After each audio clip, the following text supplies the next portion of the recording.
Hey there everyone!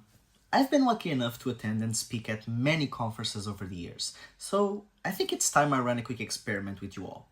I just came home from DevOpsDays Ljubljana and I recorded my experience through it all. The goal is for attendees to get a sneak peek at some conferences you might be missing, and for speakers to know of new events and decide if they want to apply next time. So, without any further ado, here is my experience leading to and speaking at DevOpsDays Ljubljana. Every journey starts the same way. Me wandering around an airport, last-minute flight tweaks, and a couple of flights that lead me to the city where the conference is happening. Now, cut to the day of the conference. I started the day with a walk to the venue, but first, a quick stop to get caffeinated. We are going to need that energy for a 45-minute talk, and to be honest, this was an amazing coffee. So I got to the venue, did my check-in, and got my badge and the speaker's gift bag, before heading to the room 1 for the opening.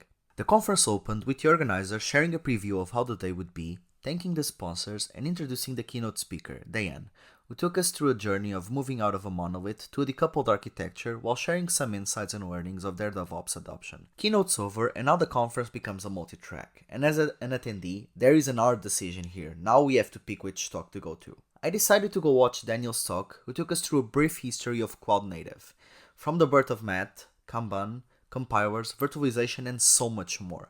It was highly engaging, and as an Easter egg, for each year mentioned, he recommended us a song to listen to.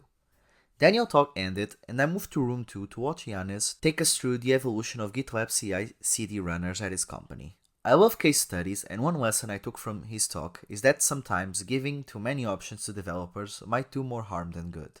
Sometimes you only need one good approach. It is time for my talk, and to be honest, I am extremely humbled and grateful to have experienced a more than full room. Seriously, people had to be barred from getting in as we couldn't fit anyone else there. If you missed the talk and want to learn more about chaos engineering and game days, my DMs are open and I'm always down to have a chat. After the talk ended, I got to chat briefly with some attendees, answer some questions, and experience the post-talk adrenaline release, which is, to be honest, an amazing feeling. And guess what? It was right on time for lunch. The food was amazing. And one of the perks of this venue was that before restarting the sessions, I got to play a quick game of foosball, which I lost. Guess I'm a bit rusty. Now, it's time to attend Nick Jackson's workshop on building custom Terraform providers. It was 2 hours that definitely flew by. And by the end of the workshop, we were now spawning cars in Minecraft, all thanks to Terraform. Since I was all hyped out about Terraform, I attended Marco's talk on safely storing secrets on Terraform. The one takeaway for everyone, use ephemeral resources. We are now reaching the end of the day, but still 2 more talks to go.